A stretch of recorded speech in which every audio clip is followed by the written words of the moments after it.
係各位網友，今日呢條片呢，就係講中國長城火箭啊，呢次試射成功，咁究竟同 SpaceX 嘅距離係爭幾耐呢？幾時先追到 SpaceX 呢？咁樣嗱，呢個蝦咧，首先將佢攞出嚟，擺喺個 zipper bag 裡面，跟住咧就浸喺水度，就咁浸得噶啦，普通室溫嘅水，係啦，就係咁樣啦。浸佢喺水裏面，咁 zipper bag 啦，盡量就少啲空氣啦。你 make sure 佢浸到喺裏邊，咁浸大概12-13分鐘啦。呢啲咁熱嘅天氣咧，就應該啲水唔係太涼嘅話咧就 OK。如果冬天啊嗰啲咧，可能就要浸15分鐘。但係其實你摸落去咧，即係揸落去，佢只要唔硬唔 icy 咧，就已經食得噶咯，就係咁簡單。係啊，就係咁頭先用頭先個解凍方法咧，我解凍咗大概12-13分鐘。咁你揸落去咧，其實佢冇冰凍嘅感覺啦，已經食得噶啦。咁佢係咯，我通常就咁食就當依家我當晏食。咁哇係啊，幾多罐？好甜，真係好甜。咁你就咁正常咁搣蝦就搣咯，好簡單嘅啫。跟住就加頭先呢個豉油加 wasabi 啦，我通常係豉油加 wasabi， 撈勻佢，點少少。咁你見到佢搣咗之後咧，好靚嘅藍色，透明嘅，所以叫藍天使蝦點解？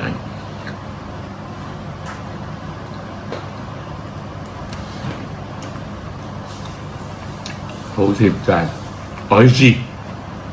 嗱，呢個咧係特價嚇，其中一樣產品就呢個日本嘅藍天使蝦，可以做刺身，可以其他食飯啦。呢幾樣係特別平嘅嘢嘅。台灣高坑牛肉乾78蚊，北海嘅花魚一夜乾啊，花魚一夜乾個魚味好嘅，350克，55蚊。呢兩隻積極介紹啦。同埋買夠300蚊就送零食啦。中國嘅長征10號月成功回收，嗱喺2026年7月10號，佢射到上軌道嗰度，然後咧就佢嗰個1級火箭，即係呢個助推器咧，係翻落去，第一次翻落去啊，喺海上平台嗰度回收。呢個係一個歷史性嘅突破嚟嘅。點解咧？能夠做到呢3樣嘢嘅咧，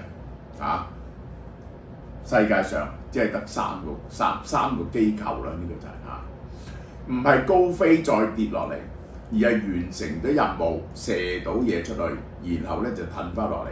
呢個可以將衛星送入人造衛星，完成真實嘅 loading。然後複雜嘅軌道運行，第一級翻去海上平台，精準捕獲成功。咁於是咧，你就踏入咗第一步，就可以 reuse 火箭、商業火箭嘅門檻啦。好啦，呢個唔係細型嘅試驗火箭喎，長征10號月係比 Falcon 9嘅高度，大家睇下高度啦，67米比70米。直徑1.7、3.7、3.5，起飛重量760噸、540幾噸啊！最緊要嘅就係低軌重用能力16噸、17噸，低軌運力18噸、22噸。呢一個係 Falcon 9。咁同埋嗰啲好似話呢一個 Space Lab 啊，呢個係嗰啲咧係好輕型嘅火箭，唔係同一樣嘢。呢兩隻咧係同一類型嘅嘢，而且世界上呢一步咧只係得3間公司做到嘅啫。SpaceX 2015年開始回收到第一段火箭，呢個就係而家中國做到嘅嘢。Blue Origin 2015年入軌，11月回收，海上回收中國。呢一個就係2026年10月第一次成功回收，軌道級嘅嗰個主要嗰個帶咗啲嘢上軌道，然後可以回收，係火箭工程最難嘅。你咧係要褪翻火箭翻去嗰個位嘅。咁呢個不停係有幾種方法，嗰陣時我研究過，係點樣校正嗰個火箭嘅位置，不停嘅計算校正個火箭位置，點樣平衡，有啲閘門閂開，點令個姿勢平衡到落翻嚟。上一次咧佢就喺個網隔咗個網一段距離落嚟，即係咧個精準控制咧仲唔夠精準。今次咧落到個網啦，啲人咧覺得咧就差5-6年。嗱，我解釋點解差5-6年咧？呢個係SpaceX 2015年就係做到呢個初級火箭嘅回收。咁如果要追到 SpaceX， 即係咩意思啊？追到2026年嘅 SpaceX， 咁 SpaceX 由2015年到2026年咧就用咗11年。咁大家啲人就覺得，既然 SpaceX 都做咗，你喺後邊學就易啲啦。咁所以咧就估5-6年，覺得咧佢會追得快過當日 SpaceX 做嘅，呢個就係好啦，呢個咧係錯嘅。點解手機呢個咧？佢而家係將用手機啊 consumer electronic 嘅邏輯用喺火箭度。手機嘅技術係冇秘密嘅，除非你買唔到個晶片啊，個晶片主要都係高通啦，呢個係有高通喺度啊。手機拆開一目了然，有幾多件嘢，然後用 reverse engineering 仿製，因為你已經試咗好多錯，佢就唔使再試錯。手工程師睇得到、查得到，知道你啲算到你啲 data 係咁，所以咧你做到之後咧，人哋就好快學到。喂，點解火箭抄唔到咧？火箭咧，佢唔會話俾你聽佢個火箭點解喎。入邊咧係黑箱嚟嘅，嗰個整流罩嘅內部，呢個有效嘅 loading 嘅接口，每一步都係黑箱嚟嘅。導彈控制系統，呢個液料、呢個燃料系統設計、發動機內部結構、材料同熱防衛係唔話俾你聽，所以咧你係學唔到佢，你又要自己去摸索嘅。火箭技術唔喺書本學到，係一次次飛翻嚟攞啲數據，然後咧就不停去糾正自己嘅錯誤學翻嚟嘅。呢個就係咪差5-6年咧？嗱，我講俾大家聽，呢一個咧就係呢個係而家嘅呢一個係長征，長征咧係25噸。我講最重要嗰樣嘢個 loading 啊，呢一個係 SpaceX 嘅 Falcon 9 22.8噸，呢個係比呢樣嘢嘅。SpaceX 其實進入第三代嘅，第二代咧就叫 SpaceX Falcon Heavy 63.8噸，個重量啊係即係能夠載重啊多到1倍以上，呢個係呢個 Blue Origin 咧係45噸，係介乎呢兩樣嘢中間呢一個咧係，然後最犀利嘅 Starship Version 3係200噸。呢個難度就好大啦！你以為放大支火箭就得咩？唔係咁容易啊！即係咧，我睇住 Starship 射咗12次，開頭啊，佢係用33個引擎將佢紮埋一齊嚟射，要33個引擎同時點火咧，已經係一個基本困難嘅嘢。火箭嘅進化唔係線性嘅，而係指數級跳躍。嗰個載重啊，去到呢個人類有史以來最重嘅，係重你8倍。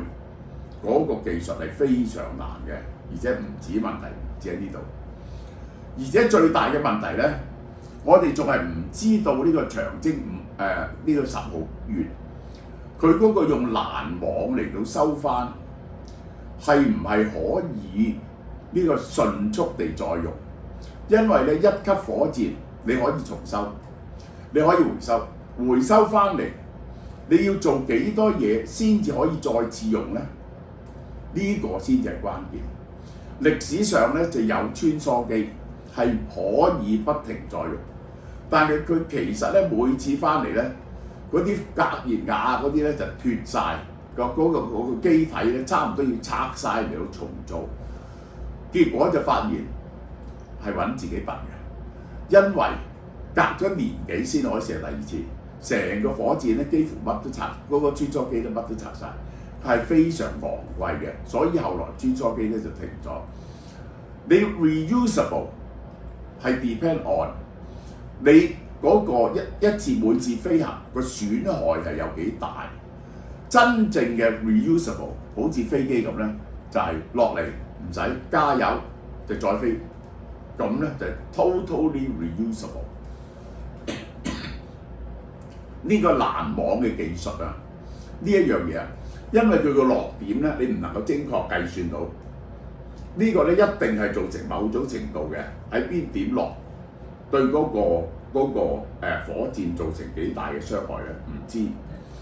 而家中國係預備年底，即係用6個月時間嚟到維修呢個1級火箭，然後先至再發射。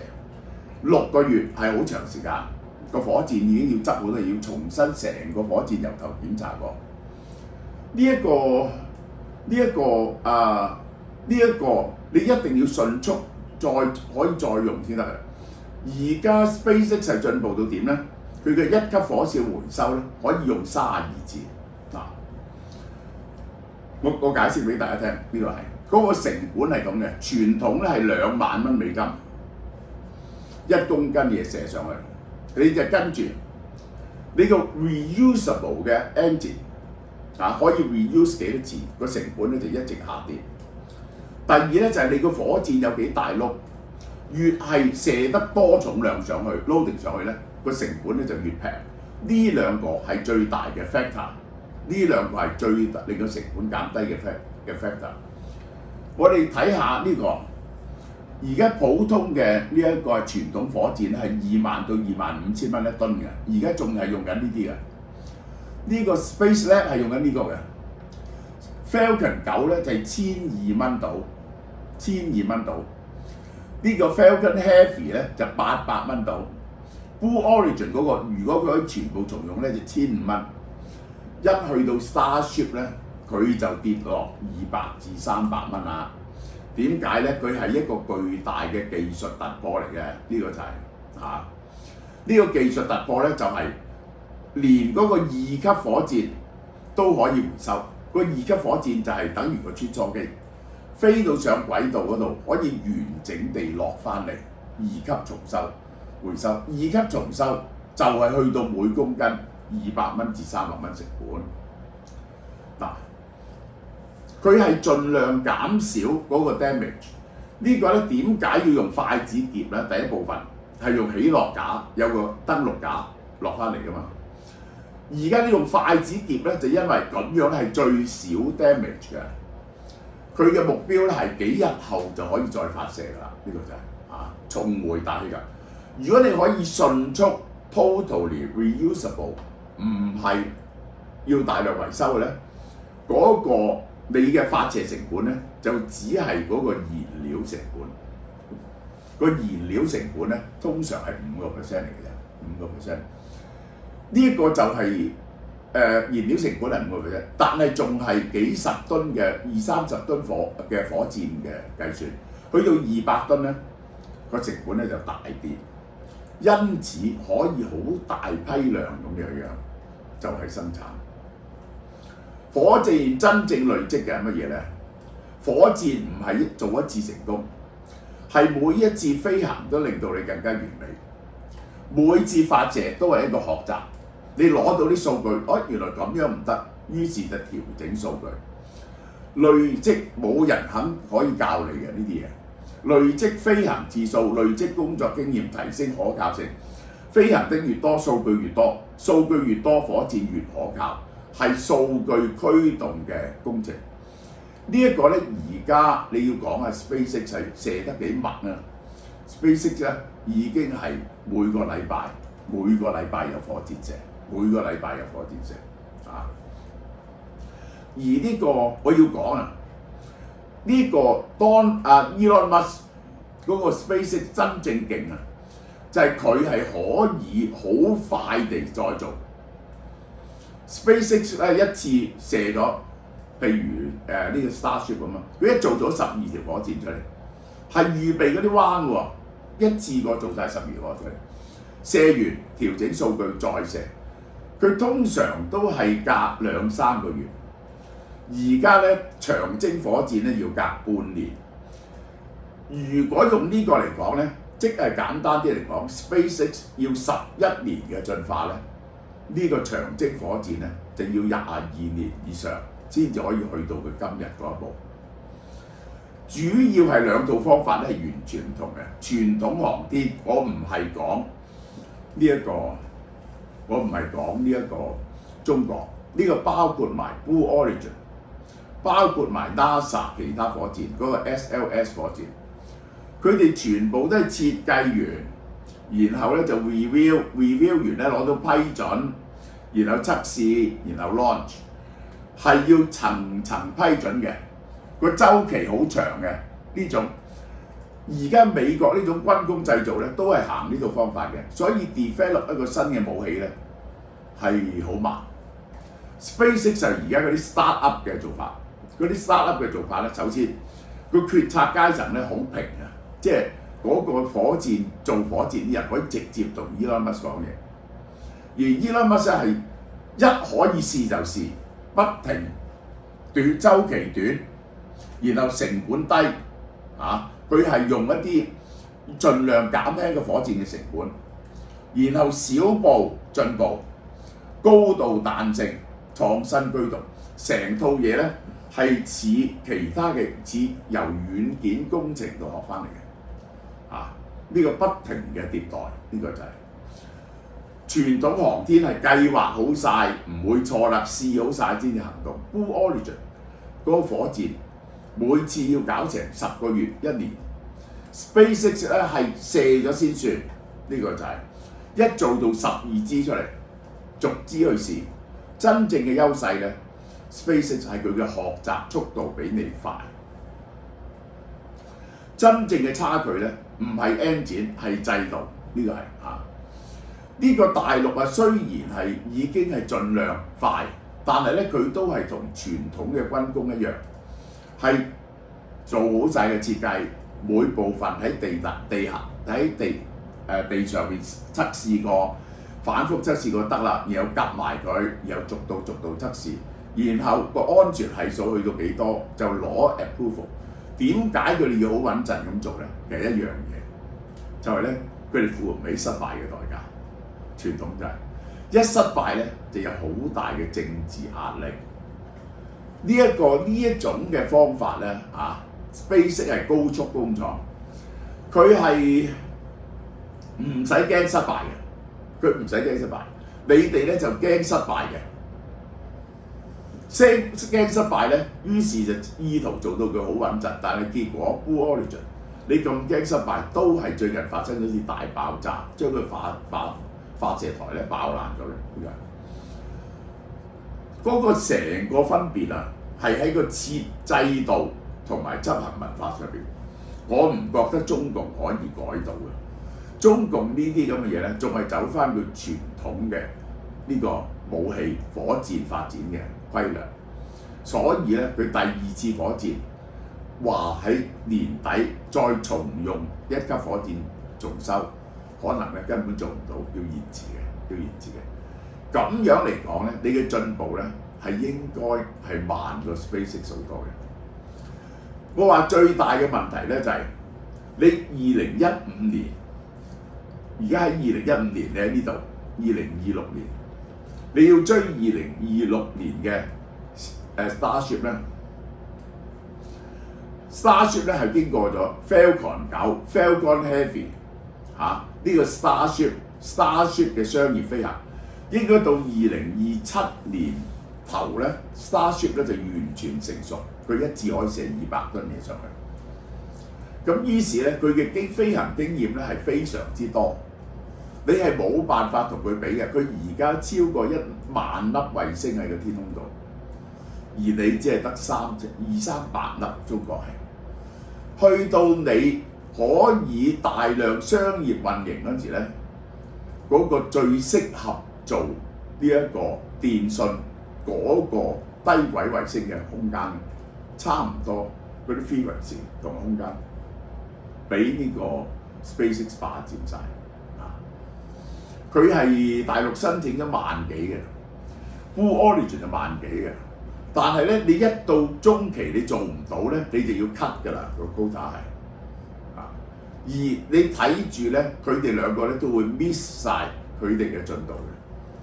你話今年大陸俾射到幾多粒衛星上去？今年咧 Starship 咧就應該射3000粒到啦。到SpaceX， 如果 Starship 成功咧，佢一年可以射，我計個條數係12500個衛星上天。而家SpaceX 咧已經係佈置緊另一代嘅嘢，係更高嘅距離衛星更遠，距離地球更遠，100萬粒。點解要100萬粒啊？你個圈越大啊，嗰個出邊嘅週期咪更加長，嗰個週線咪更加長咯。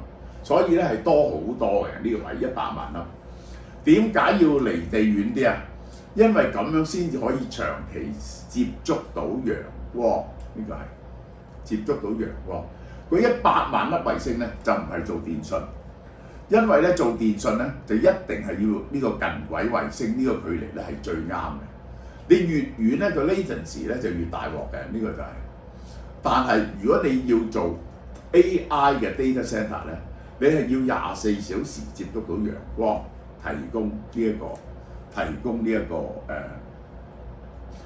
供能源，然後咧你就諗下點樣散熱啦，然後喺上邊計數咯，即係咁咯，呢個就係最大鑊嘅就係你追緊嘅目標，呢條友咧跑得快過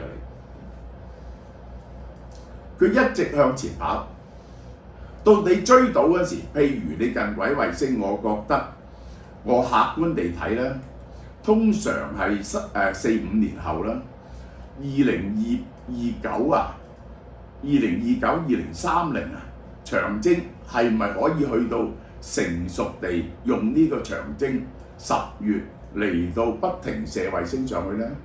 將個成本 cut 到落嚟1000幾蚊美金咧，你去到呢度嗰陣時咧，佢已經個成本降到200-300蚊。喺呢個無論喺太空探索、AI data centre 間諜衛星呢啲渠道上咧，你係冇辦法同 SpaceX 競爭嘅，因為咧到你做到呢個低軌電訊衛星嘅時候咧，嗰啲生意已經去晒 SpaceX 嗰度，因為咧你越多衛星喺天咧，你傳送嘅可以傳送嘅頻寬咧係越廣嘅，你根本都冇位，冇咁多粒衛星，點可以傳送咁多頻寬咧？